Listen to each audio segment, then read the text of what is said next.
नमस्कार। नई उम्मीदें, नए सपने और एक नई शुरुआत लेकर हम हर सुबह आते हैं, क्योंकि ये है हमारा morning prime time power pack show नया सवेरा, जहां हम आपको आत्मनिर्भर होते हुए भारत की सर्वांगीण विकास की अलग अलग तस्वीरें दिखाते हैं। मैं हूं आंचल गुलाटी गुम्बर, मेरे साथ है मेरी सहयोगी जया सिन्हा। गुड मॉर्निंग, सुप्रभात। यकीनन अगले एक घंटे में होंगी देश और दुनिया की तमाम ताज़ा तरीन अपडेट्स। प्रधानमंत्री नरेंद्र मोदी का अहम गुजरात दौरा क्या खास है, क्यों महत्वपूर्ण है, आपको बताएंगे। साथ ही किस तरह से भारत आज वैश्विक मंच पर अपनी धाक जमा रहा है, उससे जुड़ी भी बेहद अहम खबर दिखेंगे। कैसे रहें आप फिट, और करेंगे टेक टॉक भी और नजर डालेंगे खेल जगत पर भी। आइए शुरुआत करते हैं इस वक्त की सुर्खियों के साथ।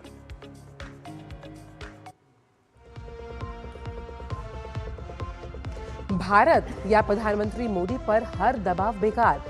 रूसी राष्ट्रपति पुतिन का बड़ा बयान, कहा भारत की प्रगति कोई संयोग नहीं, प्रधानमंत्री के विजन से उड़ान भर रहा है भारत।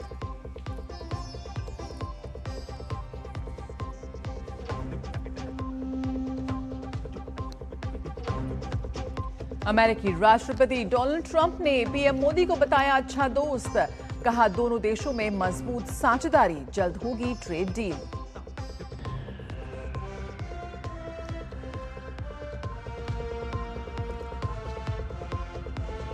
प्रधानमंत्री नरेंद्र मोदी आज गुजरात और दमन में शुरू करेंगे करोड़ों रुपए के डेवलपमेंटल प्रोजेक्ट्स। पर्यावरण दिवस पर सूरत के पंडित दीनदयाल उपाध्याय स्टेडियम में होगा संबोधन। स्टेडियम में प्लास्टिक मुक्त सजावट।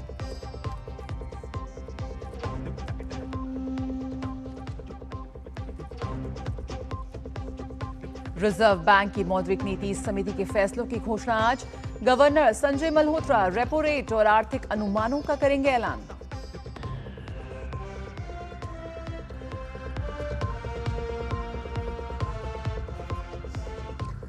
और खेल की खबरों में अंडर 18 एशिया कप हॉकी के सेमीफाइनल में आज भारतीय पुरुष टीम का सामना पाकिस्तान से, वहीं चीन से होगी भारतीय महिला टीम की भिड़ंत।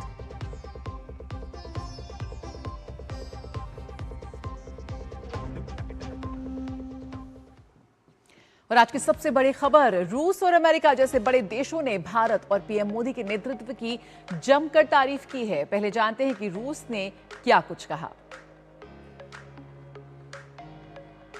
तो रूसी राष्ट्रपति व्लादिमीर पुतिन ने प्रधानमंत्री नरेंद्र मोदी के नेतृत्व में भारत की आर्थिक प्रगति और स्वतंत्र विदेश नीति की जमकर सराहना की। पुतिन ने प्रमुख वैश्विक समाचार एजेंसियों के प्रमुखों से बातचीत में कहा कि भारत दुनिया की प्रमुख अर्थव्यवस्थाओं में से एक है और ये उपलब्धि प्रधानमंत्री मोदी के नेतृत्व में सरकार की कड़ी मेहनत का परिणाम है।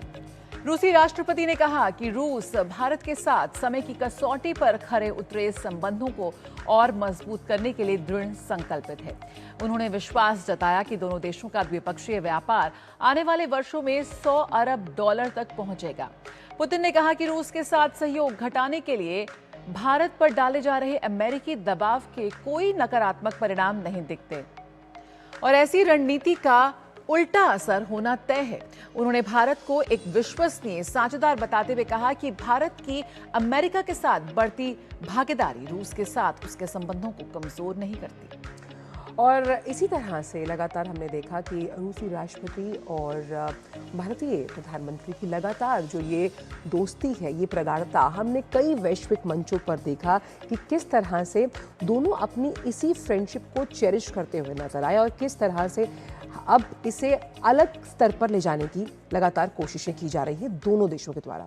वहीं रूस से अलग अमेरिकी राष्ट्रपति डोनाल्ड ट्रंप ने भी कहा कि भारत और अमेरिका के बीच व्यापार समझौता जल्द हो सकता है। हम इस खबर पर भी वापस आएंगे, लेकिन आइए आपको फिर से बताएं कि किस तरह से रूसी राष्ट्रपति की अगर बात की जाए तो कैसे लगातार दोनों देशों के जो रिश्ते हैं वो मजबूत हो रहे हैं और ये बढ़ती भागीदारी ये दर्शाती है कि दोनों के रिश्ते दशकों पुराने हैं जो उष्णता से परिपूर्ण है।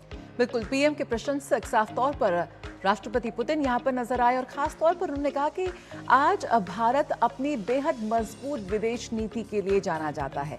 जिस तरह का दबाव भारत पर देखने को मिला और खास तौर पर रूस के साथ संबंधों के लिहाज में उसे दरकिनार करते हुए प्रधानमंत्री नरेंद्र मोदी की जो कूटनीति है, जो उनका आत्मविश्वास है, जो उनकी नीतियां हैं, जो आज भारत को वैश्विक मंच पर एक बहुत ही तेजी से बढ़ती अर्थव्यवस्था में बदल रही हैं, इसका इसका जिक्र यहाँ पर राष्ट्रपति पुतिन ने किया है कि कैसे भारत पर रूस के साथ संबंधों को खत्म करने के लिए या बिगाड़ने के काफी ज्यादा दबाव उन पर देखने को मिले, लेकिन हर दबाव को दरकिनार करते हुए प्रधानमंत्री नरेंद्र मोदी और रूस के राष्ट्रपति पुतिन का जो दोस्ती है, जो रिश्ता है, वो लगातार बढ़ता रहा। और मुझे लगता है कि ये जो दोस्ती की महक है वो अमेरिका तक भी पहुंच गई और इसीलिए रूस से अलग अमेरिकी राष्ट्रपति डोनाल्ड ट्रंप ने कहा कि भारत और अमेरिका के बीच व्यापार समझौता जल्द हो सकता है। व्हाइट हाउस में पत्रकारों से बातचीत के दौरान ट्रंप ने प्रधानमंत्री नरेंद्र मोदी को अपना अच्छा मित्र बताते हुए कहा कि दोनों नेताओं के बीच अच्छे संबंध हैं और दोनों देश जल्द ही समझौते पर पहुंच जाएंगे। ट्रंप ने कहा कि भारत के साथ जो व्यापार को लेकर बातचीत है वो जारी है और उन्हें समझौता होने पर पूरा भरोसा है। उन्होंने कहा कि प्रधानमंत्री नरेंद्र मोदी के साथ उनके अच्छे संबंध हैं और दोनों देशों के बीच मजबूत साझेदारी बनी हुई है। प्रधानमंत्री नरेंद्र मोदी और राष्ट्रपति ट्रंप के बीच किस तरह के संबंध है, क्या कुछ उनके बीच केमिस्ट्री है, वो हम सब बाखूबी जानते हैं। और आज भारत जितना बड़ा एक बाजार है, दुनिया के तमाम देश इस बाजार तक अपनी पहुंच बनाना चाहते हैं, भारत से जुड़ना चाहते हैं और कहीं ना कहीं भारत और अमेरिका के बीच जो ये ट्रेड डील है वो बेहद महत्वपूर्ण है और दोनों देशों के लिए एक विन विन सिचुएशन के रूप में काम करती भी नजर आएगी। और इसी बड़ी खबर पर बात करने के लिए हमारे साथ हमारे संवाददाता अखिलेश सुमन जुड़ गए। अखिलेश, ये जो दोनों वक्तव्य हैं जहां पर रूसी राष्ट्रपति साफ तौर पर ये कह रहे हैं कि भारत या प्रधानमंत्री पर किसी प्रकार का कोई दबाव नहीं चलता, वहीं जो अमेरिकी राष्ट्रपति ट्रंप है उनका कहना है कि जल्द ही व्यापारिक समझौता होगा, उन्हें इस बात का पूरा अंदेशा है। ये दोनों ही बयान अंतर्राष्ट्रीय परिप्रेक्ष्य में किस तरह से देखे जा रहे हैं? देखिए, राष्ट्रपति पुतिन ने जो बयान दिया है वो सेंट पीटर्सबर्ग में इंटरनेशनल इकोनॉमिक फोरम की बैठक हो रही थी। उसी समय उन्होंने जो दुनिया की जो नामचीन एजेंसियां हैं, न्यूज एजेंसियां हैं, उन न्यूज एजेंसियों से वो बात कर रहे थे और इस बारे में पूछे गए सवाल के जवाब में पुतिन ने सारी बातें कही है। निश्चित तौर पर जब इंटरनेशनल इकोनॉमी की बात होती है तो उसमें भारत को नज़रअंदाज नहीं किया जा सकता और जब ये सवाल पूछा गया तो राष्ट्रपति पुतिन ने कहा कि भारत एक तेजी से बढ़ती हुई व्यवस्था है और भारत के साथ जो रूस के जो रिश्ते हैं वो बहुत ही प्रगाढ़ है और बहुत ही मजबूत है, आज से नहीं बहुत लंबे समय से। और उन्होंने कहा कि $100 बिलियन का लक्ष्य है दोनों देशों के बीच व्यापार बढ़ने का।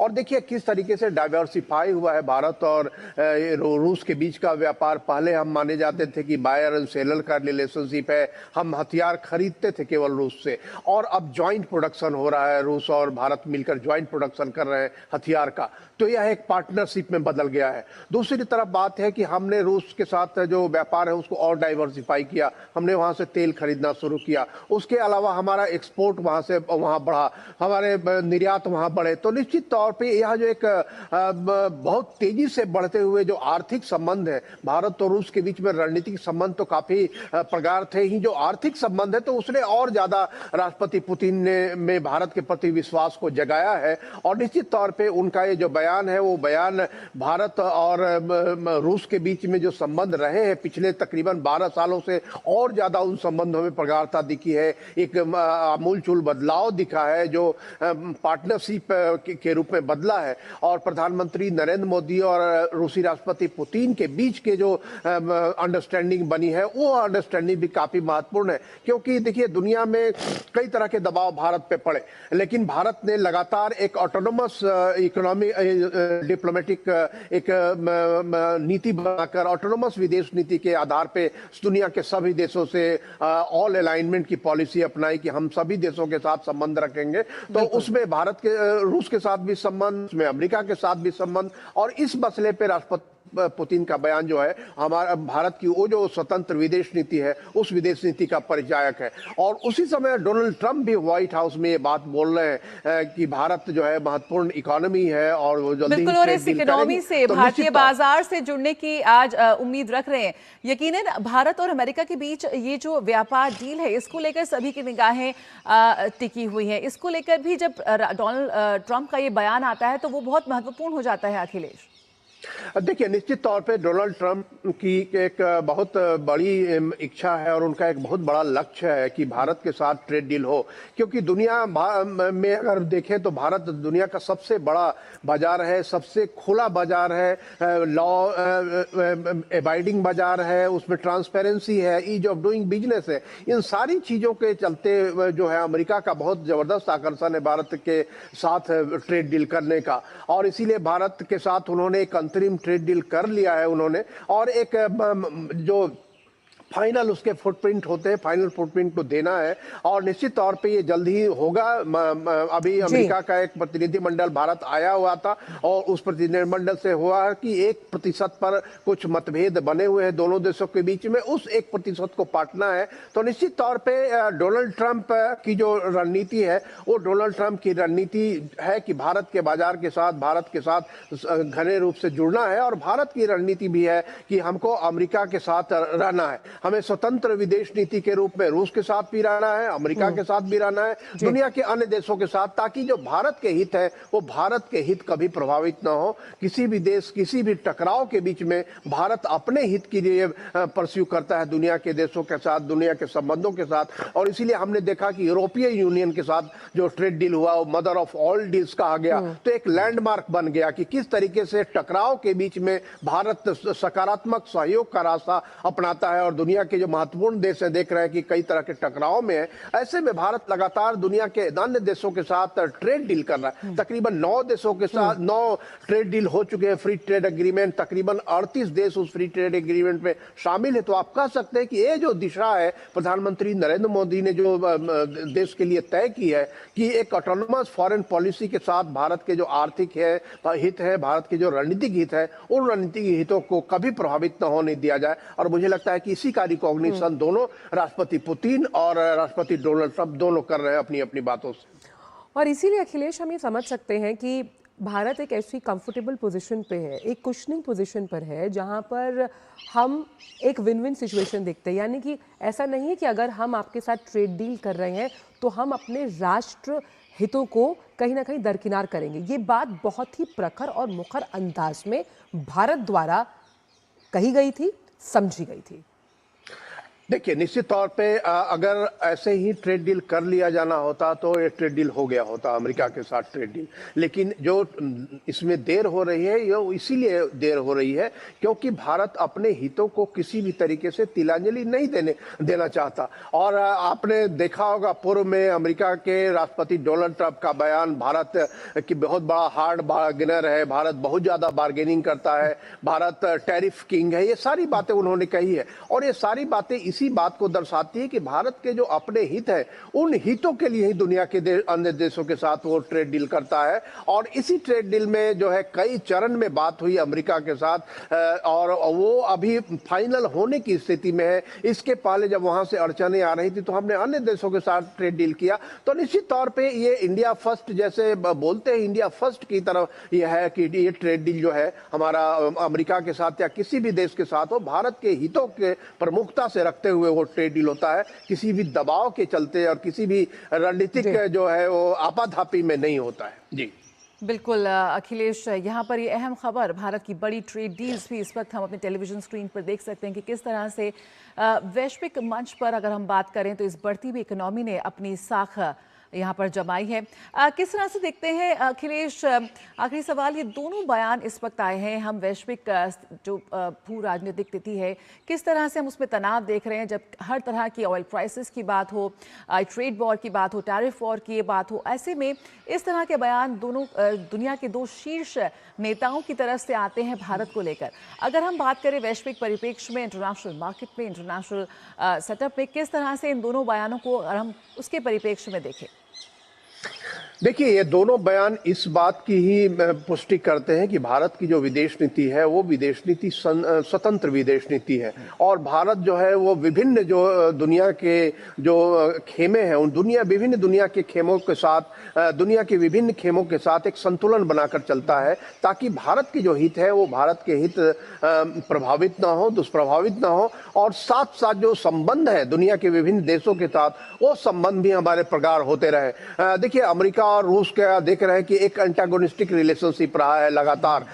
उस एंटागोनिस्टिक रिलेशनशिप में भी भारत ने अमेरिका के साथ भी संबंध अपना बनाए रखा, भारत ने रूस के साथ भी अपना संबंध बनाए रखा, और ये दोनों बयान इसी बात को रिकॉग्नाइज करते हैं कि भारत जो है अपने हितों की तिलांजलि नहीं देता, बल्कि अपने हितों को आगे बढ़ाने के लिए दुनिया के देशों के साथ काम भी करता है, और साथ साथ इस बात की भी कोशिश करता है कि दुनिया में शांति कायम हो। और इसीलिए जब प्रधानमंत्री नरेंद्र मोदी ने एक बार ईस्टर्न इकोनॉमिक फोरम में बोला था राष्ट्रपति पुतिन के सामने कि महोदय यह युद्ध का काल नहीं है, पूरी दुनिया ने इस बात को रिकॉग्नाइज किया, this is not an era of war.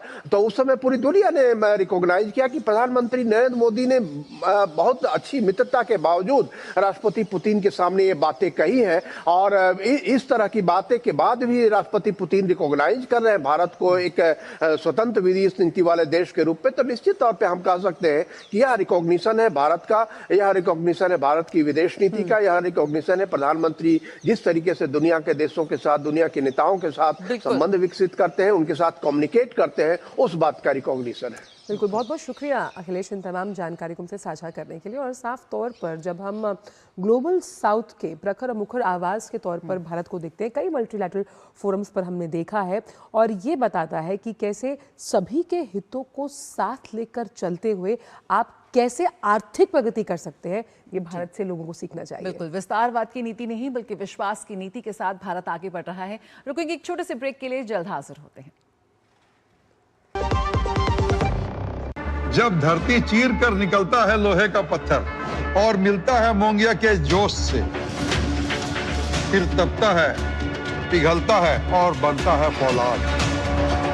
अब होता है सरिया सारी खूबियों के साथ। मोंगिया स्टील, मजबूत देश का मजबूत सरिया। यार कैसे ले पाएंगे घर? नहीं, आज गर्मी बहुत है ना? यस, बहुत ही ज्यादा। पापा, घर खरीदने की प्लानिंग इज नॉट इजी। विनी, लॉन्ग टर्म सेविंग्स का बेस्ट प्लान बताना। LIC protection plus plan.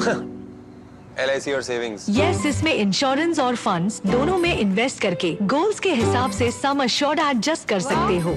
LIC protection plus plan, future insured, growth assured. Break के बाद का स्वागत। बढ़ते हैं आगे। प्रधानमंत्री नरेंद्र मोदी आज गुजरात और दमन के दौरे पर होंगे।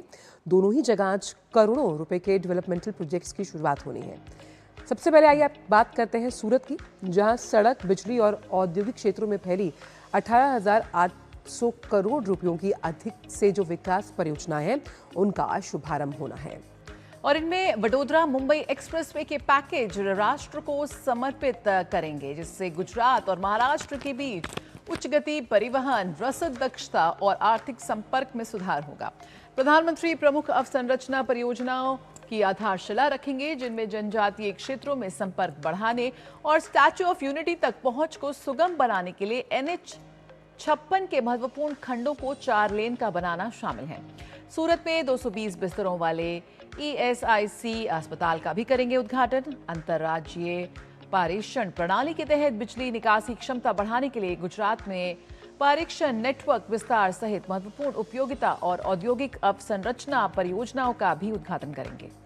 इसके अलावा कई ऐसे प्रोजेक्ट्स हैं जिनसे न सिर्फ सूरत बल्कि पूरे गुजरात और देश को भी फायदा होने वाला है। तो स्वास्थ्य क्षेत्र की बात हो, उस लिहाज से सूरत के लिए आज बड़ा दिन, जहां आधुनिक स्वास्थ्य सेवाओं का विस्तार किया जाएगा। और आज विश्व पर्यावरण दिवस है, और इस अवसर पर पीएम मोदी सूरत के पंडित दीनदयाल उपाध्याय इंडोर स्टेडियम में अपने विचार रखेंगे। और प्रधानमंत्री के संबोधन और इस पूरे कार्यक्रम के लिए स्टेडियम में विशेष प्लास्टिक मुक्त सजावट की गई है। आज इंडोर स्टेडियम में जनसभा को संबोधित करने का कार्यक्रम है। आप तस्वीरों में देख सकते हैं कि स्टेडियम को सजाया गया है बहुत खूबसूरत तरीके से, लेकिन बिना प्लास्टिक के। और प्रधानमंत्री दमन में लगभग 2,970 करोड़ रुपए की विकास परियोजनाओं का उद्घाटन करेंगे, उन्हें राष्ट्र को समर्पित करेंगे और आधारशिला रखेंगे। ये परियोजनाएं स्वास्थ्य सेवा, नागरिक उड्डयन, पर्यटन, अवसंरचना, कनेक्टिविटी और जन कल्याण सहित विभिन्न क्षेत्रों में फैली हुई हैं, और इनसे दादरा और नागर हवेली के साथ साथ दमन और दीव के केंद्र शासित प्रदेशों के समग्र विकास को महत्वपूर्ण बढ़ावा मिलने की उम्मीद है, जिनमें नमो हवाई अड्डे का नया टर्मिनल भवन और नमो अस्पताल शामिल हैं। अन्य प्रमुख परियोजनाओं में आइकॉनिक ब्रिज, दमन कन्वेंशन सेंटर और दमन स्थित NIAFG परिसर शामिल है। इन परियोजनाओं से आधुनिक बुनियादी ढांचे को मजबूती मिलेगी, पर्यटन को बढ़ावा मिलेगा, निवेश बढ़ेगा, रोजगार के अवसर पैदा होंगे और लोगों के जीवन स्तर में सुधार होगा। प्रधानमंत्री लक्षद्वीप केंद्र शासित प्रदेश के लिए लगभग 885 करोड़ रुपए की महत्वपूर्ण परियोजनाओं की आधारशिला भी रखेंगे। इन परियोजनाओं में कल्पेनी द्वीप और कदमत द्वीप दोनों के पूर्वी और पश्चिमी किनारों पर बंदरगाह सुविधाओं का विकास शामिल है। इन बहुउद्देशीय घाटों के विकास से 300 मीटर तक की लंबाई वाले क्रूज जहाजों सहित बड़े यात्री जहाजों के लिए साल भर आवागमन की सुविधा उपलब्ध होगी। ये परियोजनाएं यात्रियों और माल के सुरक्षित और कुशल आवाजाही को सक्षम बनाएंगी। और मछली प्रबंधन, ईंधन वितरण, बर्फ आपूर्ति और नाव की मरम्मत के लिए एक ऐसा मंच तैयार होगा जो कि एकीकृत होगा। ये पहल समुद्री संपर्क को मजबूत करने के साथ साथ स्थानीय मछुआरों की आजीविका का समर्थन करने वाली है। साथ ही टूरिज्म को बढ़ावा मिलेगा और तमाम जो पोर्ट्स हैं उनका सोशल और इकोनॉमिक डेवलपमेंट जो है वो भी आगे बढ़ता हुआ नजर आएगा। और वहीं दूरदर्शन संवाददाता नीरज कुमार ने दमन में कर्नाटक के हुबली से आए जो पर्यटक हैं उनसे उनकी प्रतिक्रिया जानी। लोगों ने सरकार के इस कदम की सराहना करते हुए कहा कि इस परियोजना से यात्रियों के आवागमन में बड़ी सुविधा होगी और क्षेत्र की प्रगति को नई दिशा मिलेगी। उन्होंने कहा कि यहाँ देश से ही नहीं बल्कि विदेशों से भी आकर लोग भरपूर लुत्फ उठाते हैं। दमन इस समय टूरिस्ट डेस्टिनेशन बना है और बड़ी संख्या में जो टूरिस्ट हैं वो यहाँ पहुँचते हैं। इस समय कर्नाटक के हुगली से कुछ टूरिस्ट यहाँ पर आए हैं। पहली बार आए हैं आप? पहली बार आया सब। कैसा लगा दमन आप? बहुत अच्छा लगा, बहुत अच्छा, एकदम ब्यूटीफुल। देख के मतलब बहुत खुशी हो रही है कि हमारे इंडिया में भी ऐसी जगह है, लोगों को बाहर नहीं जाना चाहिए। अभी आप यहाँ पर बस से, ट्रेन से या टैक्सी से आए होंगे, लेकिन अभी यहाँ पर एयरपोर्ट भी बनने जा रहा है और प्रधानमंत्री कल उसका उद्घाटन करेंगे। एयरपोर्ट बनने के बाद कितनी सुविधा होगी? बहुत सुविधा होंगी, ऑलमोस्ट सबसे ज़्यादा सुविधा होंगी। मुझे बहुत अच्छा लग रहा है, मैं फर्स्ट टाइम आई हूँ ऐसे और मैंने फर्स्ट टाइम देखा है ऐसे। आप बताइए कि आप दमन पहली बार आई हैं, एक तो ये देख के आपको कैसा लग रहा है और जब ये तमाम सुविधाएं, चाहे एयरपोर्ट की बात करें, एजुकेशन क्षेत्र में यहाँ पर बहुत सारा काम हो रहा है, हेल्थ सेक्टर में यहाँ बहुत सारा काम हो रहा है, तो कैसा लग रहा है आप लोगों को यहाँ दमन पर? बहुत अच्छा है, यहाँ पे सब सुविधा है, स्कूल कॉलेज सब बहुत अच्छे हैं, इधर आने जाने के लिए ट्रांसपोर्ट भी बहुत अच्छा है और एयरपोर्ट बन गया तो बहुत ही सुविधा हो गई लोगों के आने जाने के लिए, सब कुछ अच्छा है। टूरिस्ट के लिए सेफ है, कोई परेशानी नहीं? कोई परेशानी तो नहीं है और मेरे हिसाब से तो टूरिस्ट के लिए सबसे बेस्ट प्लेस है। और इतना जो देखने का जो व्यू है हमारे मतलब बाहर के जो देखने में सेम इंडिया में देखने को मिल रहा है और लोग इधर बाहर से देखने के लिए आते हैं। बाकी तो जैसे बहुत इतना अच्छा व्यू और किधर देखने के लिए नहीं मिलेगा। तो ये आपने देखा कि ये कर्नाटक हुगली से टूरिस्ट आए थे। इनका कहना है काफ़ी साफ़ सुथरा है, तमाम तरह की सुविधाएं हैं और एयरपोर्ट बनने के बाद जो यात्री यहाँ पर आते हैं उन्हें और ज़्यादा सुविधा मिलेंगी। कैमरामैन मोर मुकुट के साथ नीरज सिंह, DD न्यूज़, दमन। तो बेहद महत्वपूर्ण प्रधानमंत्री का ये दौरा, गुजरात दौरा और किस तरह से एक आर्थिक महाकनेक्टिविटी की झलक देखने को मिलेगी। हमारे साथ अजीत हजीरा से जुड़ रहे हैं, सूरत से शैलेंद्र और नीरज सिंह दमन से इस वक्त हमारे साथ जुड़ रहे हैं और जानकारी के साथ सीधे रुख करते हैं। सबसे पहले नीरज सिंह का रुख करते हैं। नीरज, हम देख रहे हैं कि वहां पर काफी उत्साह है, पर्यटकों की बात करें, स्थानीय निवासियों की बात करें, प्रधानमंत्री की विजिट वहां के आम लोगों के जीवन में एक बड़ा बदलाव लाने जा रही है। किस तरह से कनेक्टिविटी के लिहाज से बहुत ही महत्वपूर्ण है आज का प्रधानमंत्री का ये कार्यक्रम? देखिए, बिल्कुल महत्वपूर्ण है और आप देखें कि प्रधानमंत्री 8वीं बार यहाँ पर आ रहे हैं और इस क्षेत्र के विकास को लेकर प्रधानमंत्री लंबे समय से यहाँ पर काम करते रहे हैं और हमने देखा है कि आज जो दमन और उसके आसपास का जो इलाका है वो एजुकेशन हब के रूप में तब्दील हुआ है। इसके साथ साथ यहाँ पर जो हेल्थ सेक्टर है उस पर बहुत तेजी के साथ काम हुआ है। यहाँ की जो सुरक्षा व्यवस्था है उस पर बहुत तेजी के साथ काम हुआ है। 2014 से पहले भी हमने दमन को देखा है और दमन की जो छवि होती थी वो उतनी ज्यादा बेहतर नहीं होती थी और ये माना जाता था कि लिकर कंजम्पशन के लिए जो लोग हैं वो दमन आते हैं। लेकिन अब फैमिली के तौर पर तमाम जो पर्यटक हैं वो दमन में पहुंच रहे हैं और उनका ये कहना है कि जिस खूबसूरती के साथ दमन का एक तरीके से निर्माण किया जा रहा है वो अपने आप में बेहतरीन है। और दुनिया के दूसरे मुल्कों में इस तरह की जो छवि है वो दिखाई देती है। पूरा दमन आपको साफ सुथरा दिखाई देगा। पूरे दमन का जो इंफ्रास्ट्रक्चर है वो काफी बेहतर हुआ है। और आप देखें कि प्रधानमंत्री जब यहाँ पर पहुंचेंगे, कई हजार करोड़ की जो परियोजना है उनकी शुरुआत करेंगे, तो निश्चित तौर पर दादरा नगर हवेली और इसके साथ ही दमन द्वीप लक्षद्वीप के जो लोग हैं उनको सीधा उसका फायदा होगा और स्थानीय जो अर्थव्यवस्था है उसको बूस्ट मिलेगी। अभी आप देखें कि दमन जब आप पहुंचते हैं, या तो आप सूरत से आते हैं या फिर मुंबई से आते हैं, तो ट्रेन या फिर गाड़ी या बस के द्वारा आप दमन पहुंचते हैं, और उसके लिए काफी जो समय है वो भी लोगों का खर्च होता है, और जिसके कारण बहुत सारे जो टूरिस्ट हैं वो यहाँ पर नहीं आ पाते थे। लेकिन अब एयर कनेक्टिविटी यहाँ पर होगी, सीधे देश के अलग अलग हिस्सों से जो टूरिस्ट हैं वो यहाँ पे आएंगे। आप एक बड़ा बदलाव देखिए कि 2014 से पहले दमन में मात्र कुछ 1 लाख पूरे साल में जो टूरिस्ट हैं वो आते थे, और आज ये संख्या 50 लाख है। आप समझ सकते हैं कि कितना बड़ा जो बदलाव है वो इस क्षेत्र में देखने को मिल रहा है। तो निश्चित तौर पर प्रधानमंत्री की आज की जो विजिट है वो महत्वपूर्ण है, चाहे हम एयर कनेक्टिविटी के लिहाज से बात करें। जो आइकॉनिक ब्रिज जिसकी बात आप कर भी रही थी कि उसकी जो शुरुआत है वो प्रधानमंत्री करेंगे, ये अपने आप में एक बेहतरीन विजिट है। और वहां पर एक इस तरीके से एरिया को डेवलप किया जाएगा, वहां रेस्टोरेंट होगा कि आपको ऊपर आसमान दिखाई देगा और नीचे समुद्र दिखाई देगा। तो ये पर्यटन की दृष्टि से न केवल स्थानीय जो लोग हैं उनको रोजगार मिलेगा, बल्कि पर्यटन में भी एक बड़ा बूस्ट देखने को मिलेगा। और अब शुरू करते हैं शैलेंद्र का, जो कि सूरत से इस वक्त मौजूद हैं। शैलेंद्र, आज सूरत के लिए भी बड़ा दिन, जहां कई ऐसी विकास से जुड़ी परियोजनाएं हैं जो राष्ट्र को समर्पित की जाएंगी, खास तौर से स्वास्थ्य क्षेत्र में उच्च गुणवत्ता वाली सेवाएं। निश्चित तौर पर सूरत एक बड़ा व्यापारिक केंद्र है, टेक्सटाइल हब है। SIC का 200 बेड वाला एक अस्पताल वो सौगात मिलने जा रही है, और साथ ही साथ अब जो एक्सप्रेस वे है इसके जो 5वें और 6ठे चरण की जो सौगात मिलेगी, और साथ ही साथ हम जानते हैं कि स्टैच्यू ऑफ यूनिटी जाने का जो रास्ता है वो बेहतर होगा। तो अर्थव्यवस्था के अलग अलग पहलू पर आप देखें तो प्रधानमंत्री नरेंद्र मोदी का ये दौरा बहुत महत्वपूर्ण होने वाला है। आज का जो सूरत हम देखते हैं, ये गुजरात में प्रधानमंत्री नरेंद्र मोदी जब मुख्यमंत्री के तौर पर काम कर रहे थे, उसका एक विजन यहाँ पर दिखाई देता है आज का जो सूरत है, और इसको और आगे ले जाने का काम प्रधानमंत्री नरेंद्र मोदी की अगुवाई में केंद्र सरकार और गुजरात की मौजूदा सरकार कर रही है। तो उसमें हम तमाम विकास परियोजनाओं को देखते हैं या आगे बढ़ते हुए आज उसकी सौगात प्रधानमंत्री नरेंद्र मोदी देने वाले हैं।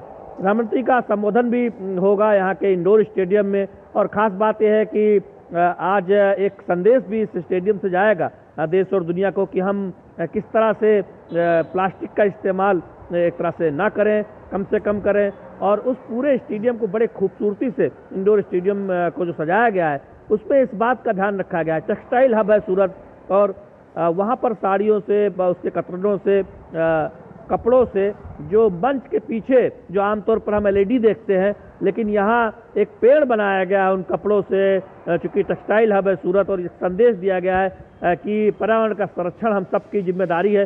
तो ये खूबसूरती भी यहाँ पर दिखाई देती है। तो निश्चित तौर पर आज के दिन जब एक पर्यावरण संरक्षण का संदेश पूरी दुनिया को दिया जाता है, प्रधानमंत्री नरेंद्र मोदी सूरत आ रहे हैं, तमाम विकास परियोजनाओं की सौगात सूरत और गुजरात को मिलने जा रही है। बिल्कुल, और अजीत का रुख कर लेते हैं। हजीरा में अजीत मौजूद हैं। अजीत, यहाँ पर ना सिर्फ आमजन के लिए बल्कि अर्थव्यवस्था के हिसाब से व्यापारियों के लिए एक बड़ा महत्वपूर्ण दिन है। प्रधानमंत्री कई विकास परियोजनाओं का शुभारंभ कर रहे हैं, और खासतौर पर पर्यावरण दिवस को लेकर भी एक संदेश यहाँ पर प्रधानमंत्री देते नजर आएंगे। हजीरा की बात करें तो क्या खास?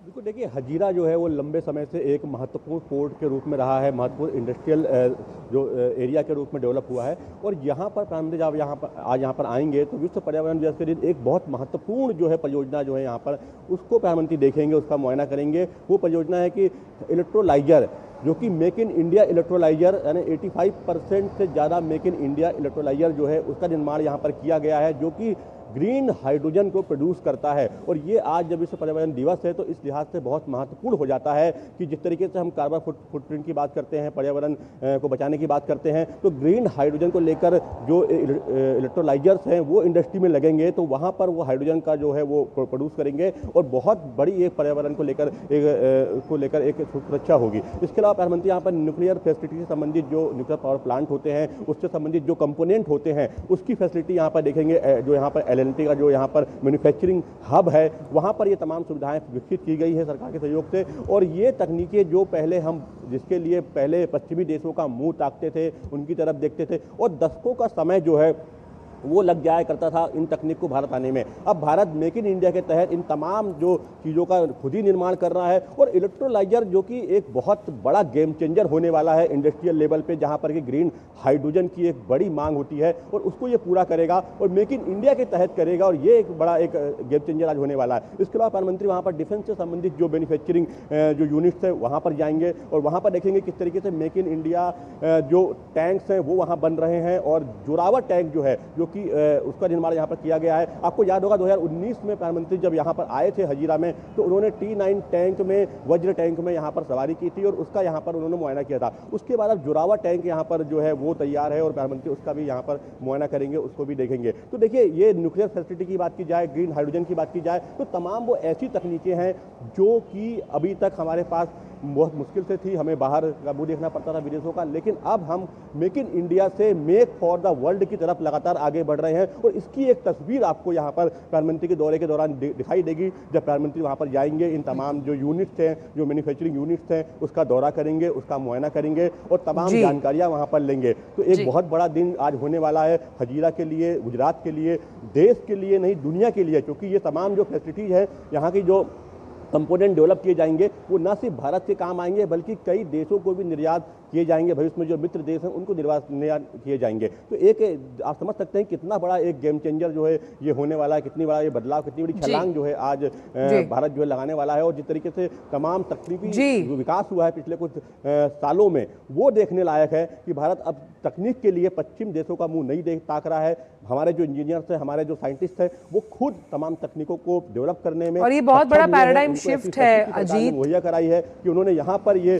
तमाम चीजें डेवलप की है और इसी का मुआयना प्रधानमंत्री यहाँ पर हजीरा में करेंगे और उसकी तस्वीरें आप देखेंगे तो आप भी शायद दंग रह जाएंगे कि ये सब फैसिलिटी जो है हमारे देश में डेवलप हो चुकी है, तकनीकें हमारे देश में डेवलप हो चुकी है। जी, और ये बहुत बड़ा पैराडाइम शिफ्ट है जो हम देखते हैं कि टेक्नोलॉजी ट्रांसफ़र की हिचक ख़त्म होती नज़र आती है और बूस्टर डोज के साथ साथ हम अलग अलग सेक्टर्स पर एक पॉजिटिव इफेक्ट होते हुए देखेंगे, जिसमें हमने बात की अगर हम पर्यावरण की बात कर रहे हैं, हम बात करें स्वास्थ्य क्षेत्र की और साथ ही साथ पर्यटन को लेकर भी। बहुत बहुत शुक्रिया आप तीनों का इन तमाम जानकारियों को हमसे साझा करने के लिए। और आइए बात करते हैं RBI की मौद्रिक नीति समिति की, जिसके फैसलों की आज घोषणा होनी है। गवर्नर संजय मल्होत्रा नीतिगत दरों यानी कि रेपो रेट और आर्थिक अनुमानों का ऐलान करने वाले हैं। हालांकि ब्याज दरों में अनुमान को लेकर मौद्रिक नीति से जुड़े कुछ मुख्य बिंदुओं पर गौर करें तो जानकारी के अनुसार जो तमाम ग्लोबल टेंशन्स चल रही हैं, भू राजनीतिक तनाव है और कच्चे तेल की बढ़ती कीमतों के कारण रेपो रेट को अपरिवर्तित यानी कि स्थिर रखा जा सकता है। रेपो रेट अभी 5.25% पर है। अगर ऐसा होता है तो जिन लोगों ने लोन लिए हैं उनकी EMI में कोई बदलाव नहीं आएगा। तो ब्याज दरों पर फैसला आज, RBI की मौद्रिक नीति 10 बजे का समय तय किया गया है इसके लिए। बाकी छोटे ब्रेक का आप देखते रहिए DD न्यूज़।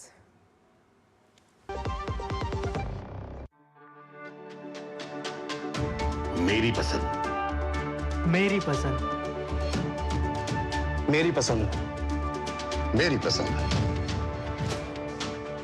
हमारी पसंद, हम सबकी पसंद। मजबूत देश का मजबूत सरिया हो गया स्टील।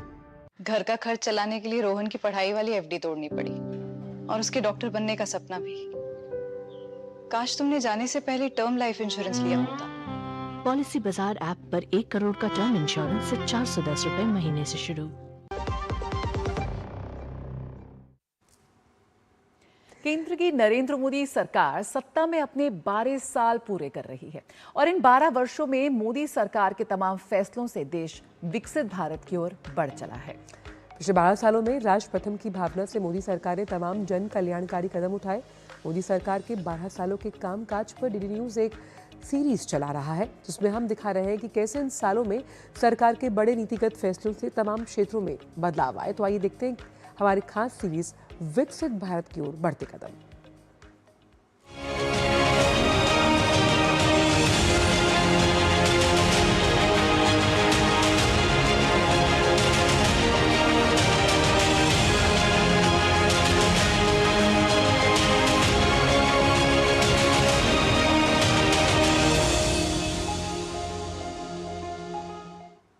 स्वस्थ भारत विकसित भारत की मजबूत नींव है।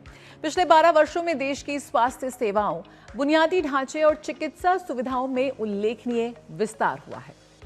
सरकार के बढ़ते निवेश और आयुष्मान भारत जैसी योजनाओं के विस्तार का सीधा असर आम लोगों पर दिखाई दे रहा है, जहां इलाज पर जेब से होने वाला खर्च लगातार घटा है। देखिए खास रिपोर्ट।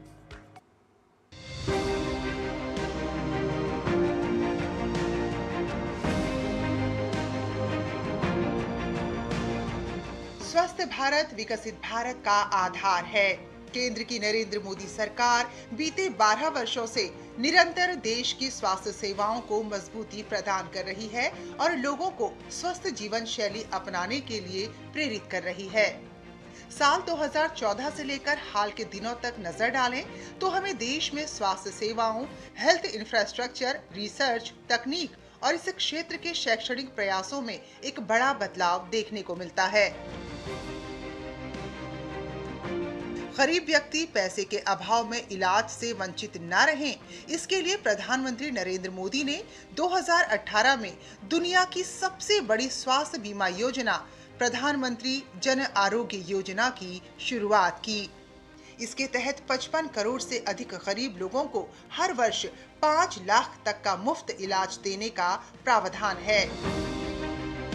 अक्टूबर 2024 में योजना का विस्तार कर देश के हर परिवार के 70 वर्ष और उससे अधिक आयु के सभी वरिष्ठ नागरिकों को शामिल किया गया। उनके लिए आयुष्मान वय वंदना कार्ड जारी किया जा रहा है। प्रधानमंत्री जन आरोग्य योजना के तहत अब तक 44 करोड़ से अधिक लाभार्थियों का आयुष्मान कार्ड बन चुका है और करीब 11 करोड़ से ज्यादा लोगों की अस्पताल में भर्ती की स्वीकृति दी गई है। कि जो माइंड है उसमें स्टैंड डलने थे, तो उसका बाहर कॉस्ट 10 से 12 लाख रुपए बताया। फिर इतना मैं अवेयर नहीं कर सकती थी, तो फिर मेरे पास आयुष्मान कार्ड था। फिर मैं उसको लेकर यहाँ पर आई तो इनका सारा ट्रीटमेंट बहुत अच्छे से हुआ और उसी में सब कवर हो गया। देश में 1,80,000 से अधिक आयुष्मान आरोग्य मंदिर हैं। ये सभी सेंटर ई संजीवनी टेलीमेडिसिन से जुड़े हुए हैं। जन औषधि केंद्र पर लगी ये भीड़ प्रधानमंत्री जन औषधि परियोजना की सफलता की कहानी बता रही है। आज देश में 18,000 से अधिक जन औषधि स्टोर खुल गए हैं। जन औषधि केंद्रों पर 50 से 80% तक किफायती दर पर दवाइयां मिलती हैं। मोदी सरकार ने हेल्थ इंफ्रास्ट्रक्चर के विस्तार को नई गति दी है, जिसका सबसे बड़ा उदाहरण अखिल भारतीय आयुर्विज्ञान संस्थान यानी एम्स की संख्या में हुई ऐतिहासिक बढ़ोतरी है।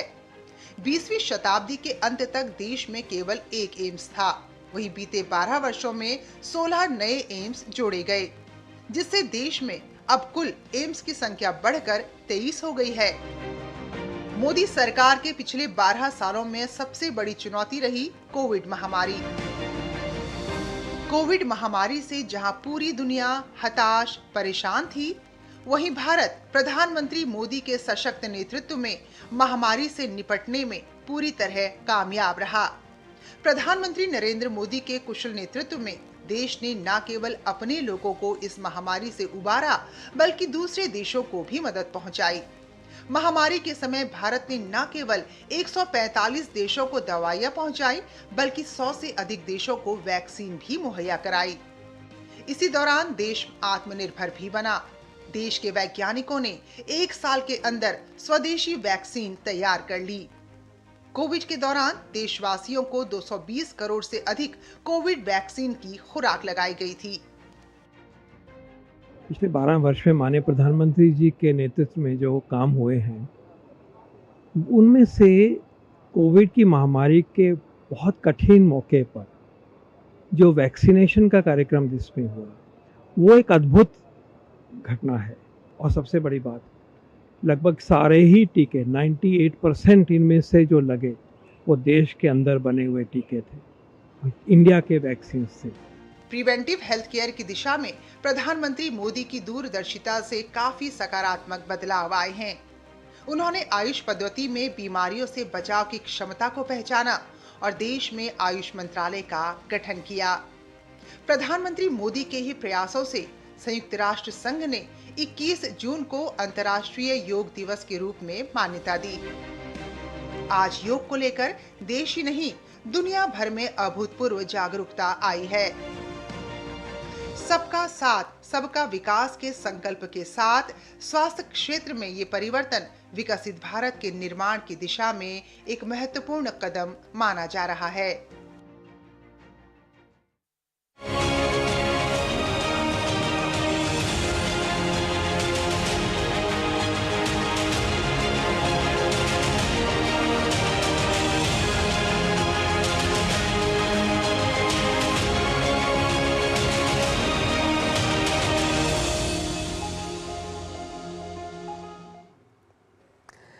और वहीं केंद्र में अल्पसंख्यक मामलों और संसदीय कार्य मंत्री किरेन रिजिजू ने पॉडकास्ट में डीडी न्यूज से खास बातचीत की। इस दौरान एक सवाल के जवाब में उन्होंने कहा कि यूपीए सरकार के समय देश में भ्रष्टाचार का बोलबाला था, जबकि मोदी सरकार के पिछले 12 साल में तस्वीर पूरी तरह से बदल चुकी है।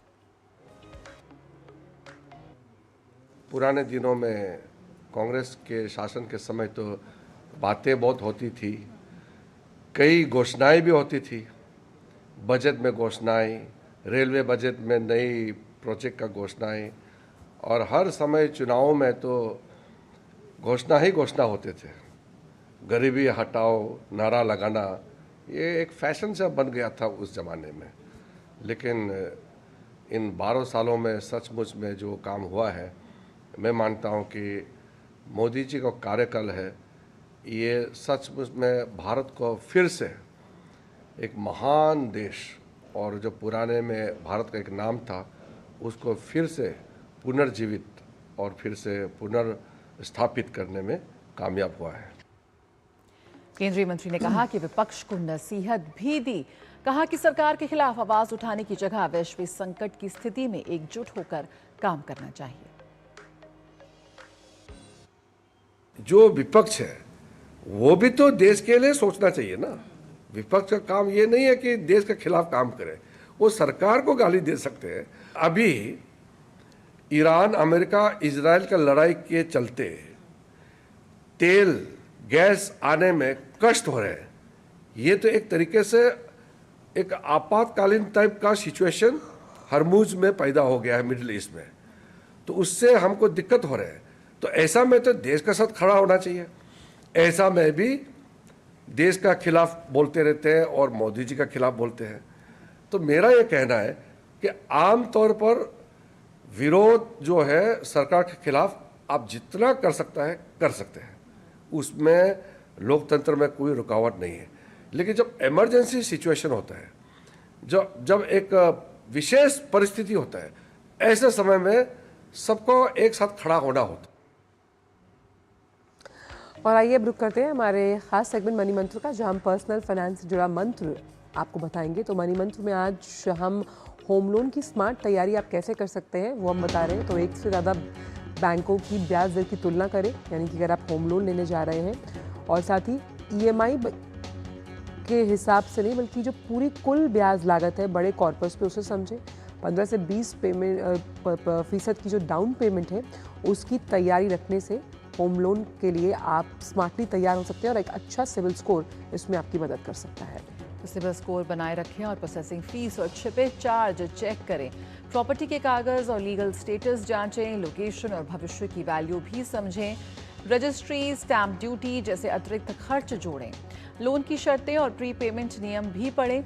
रेरा रजिस्ट्रेशन और बिल्डर की साख जरूर जांच लें।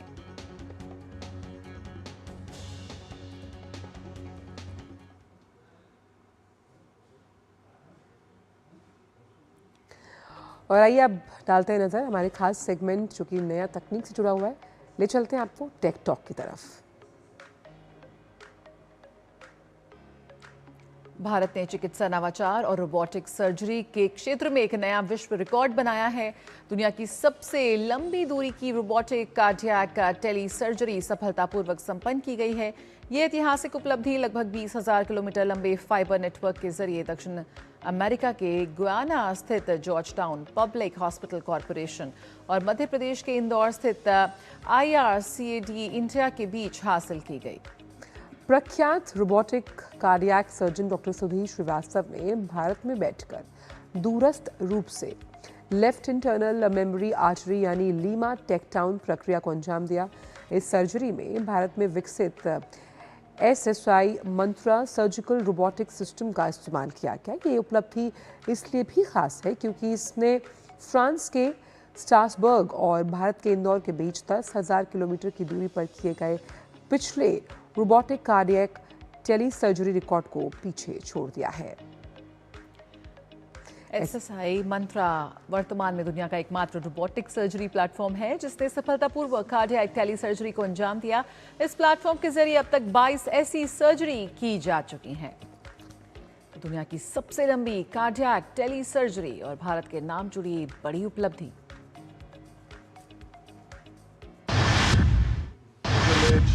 For me to be associated with this historic event.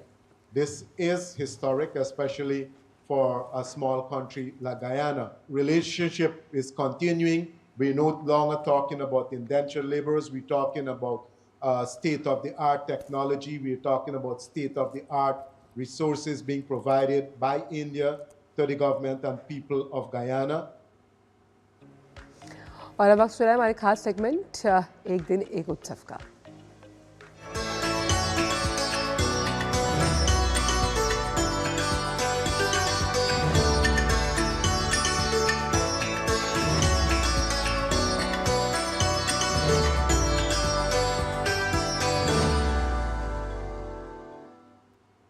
Tamil Nadu के कांचीपुरम स्थित श्री वरदराज पेरुमल मंदिर में मनाया जाने वाला वैकासी ब्रह्मोत्सवम दक्षिण भारत के सबसे भव्य और प्रतिष्ठित वैष्णव उत्सवों में गिना जाता है। 108 दिव्य देशमों में शामिल ये पावन धाम भगवान विष्णु के वरदराज स्वरूप को समर्पित है। देखिए रिपोर्ट। स्वर्णिम ध्वज स्तंभ पर लहराता गरुड़ ध्वज, वैदिक मंत्रों की गूंज, नगाड़ों की अनुगूंज और हजारों श्रद्धालुओं से भरा मंदिर परिसर। वैकासी ब्रह्मोत्सवम का स्वरूप कुछ ऐसा ही दिखाई देता है। गरुड़ा ईवार ध्वज के आरोहण के साथ भगवान वरदराज पेरुमल की विशेष पूजा अर्चना की जाती है। श्रीदेवी और भूदेवी के साथ विराजमान भगवान का दिव्य अभिषेक होता है और फिर राजसी अलंकरण के बाद भगवान नगर भ्रमण के लिए निकलते हैं। वैकासी ब्रह्मोत्सवम का सबसे प्रतीक्षित क्षण माना जाता है गरुड़ सेवा उत्सव, जब भगवान वरदराज पेरुमल स्वर्णिम गरुड़ वाहन पर विराजमान होकर भक्तों को दर्शन देते हैं। हरित रेशमी वस्त्र, पुष्पमाला और पारंपरिक आभूषणों से सुसज्जित भगवान का ये स्वरूप श्रद्धालुओं को मंत्रमुग्ध कर देता है। मंदिर के गोपुरम से लेकर संगर्थी स्ट्रीट तक श्रद्धालुओं का जनसैलाब उमड़ पड़ता है। और फिर आता है रथोत्सव, जो इस महापर्व की भव्यता को चरम पर पहुंचा देता है। लगभग 73 फीट ऊंचा और करीब 300 टन वजनी विशाल रथ अपनी 7 कलात्मक मंजिल और अद्भुत नक्काशी के साथ कांचीपुरम की पहचान बन जाता है। हजारों श्रद्धालु एक साथ रस्सियां थामकर भगवान के रथ को आगे बढ़ाते हैं। वैकासी ब्रह्मोत्सवम की एक और विशेषता है भगवान का विभिन्न वाहनों पर नगर भ्रमण। कभी गजराज वाहन, कभी गरुड़ वाहन, तो कभी अन्य दिव्य वाहनों पर आरूढ़ होकर भगवान भक्तों को दर्शन देते हैं। हर वाहन का अपना धार्मिक और दार्शनिक महत्व होता है और हर दिन भगवान के एक नए स्वरूप के दर्शन श्रद्धालुओं के लिए आध्यात्मिक अनुभव बन जाते हैं।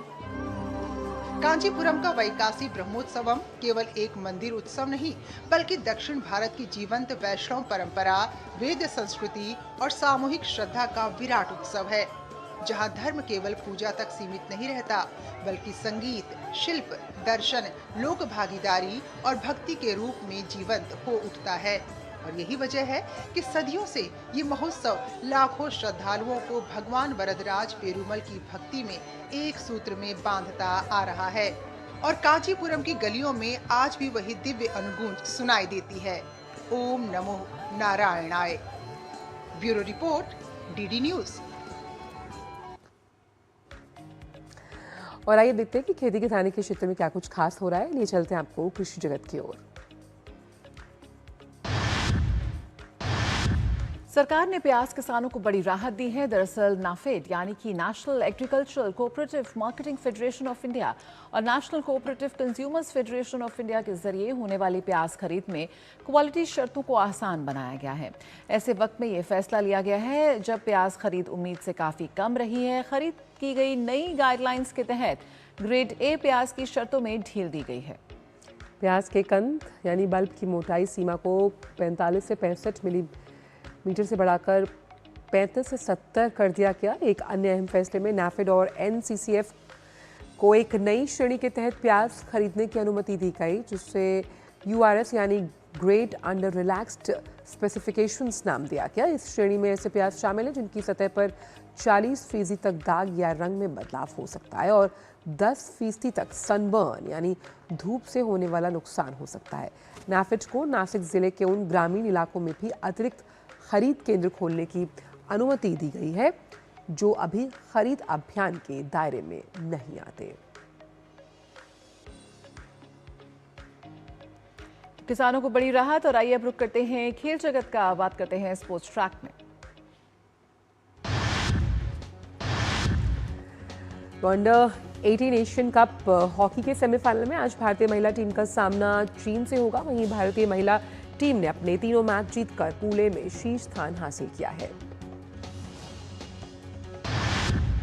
अंडर 18 एशिया कप हॉकी में शानदार फॉर्म में चल रही भारतीय टीम का सामना आज सेमीफाइनल में पाकिस्तान से होगा।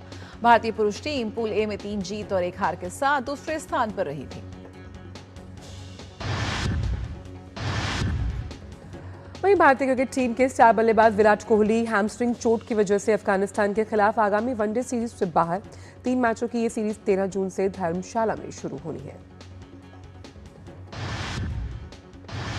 फ्रेंच ओपन में पोलैंड की क्वालिफायर माया फलेंस्का का विजय अभियान जारी। फलेंस्का ने डियाना को मात देकर पहली बार किसी ग्रैंड स्लैम के फाइनल में जगह बनाई।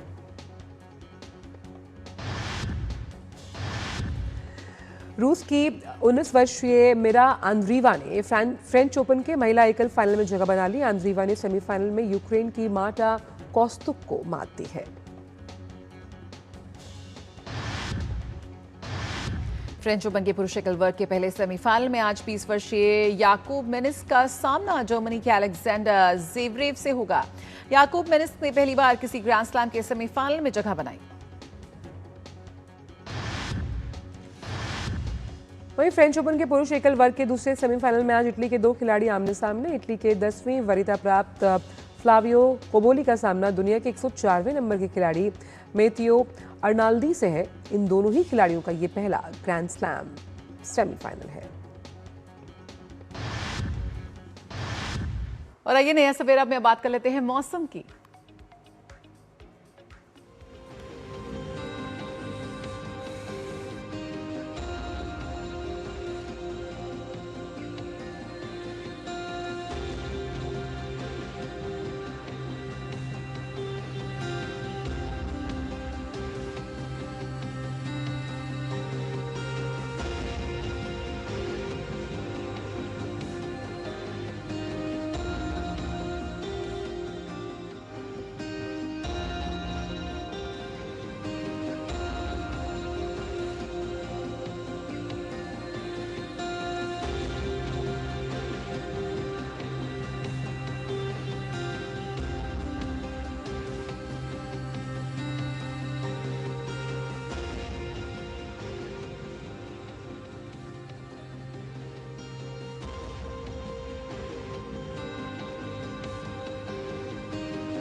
और वक्त तो चला आपसे विदा लें, लेकिन जाते जाते आपको छोड़ जाते हैं लेह लद्दाख की खूबसूरत तस्वीरों के साथ, जो अपनी ऊंची बर्फीली चोटियों, नीली झीलों और बौद्ध मठों के लिए प्रसिद्ध है। हजारों फीट की ऊंचाई पर स्थित ये स्थान एडवेंचर और शांति चाहने वालों के लिए एक बेहतरीन डेस्टिनेशन है। आप लुत्फ उठाइए इन झलकियों का और हमें दीजिए इजाजत। नमस्कार।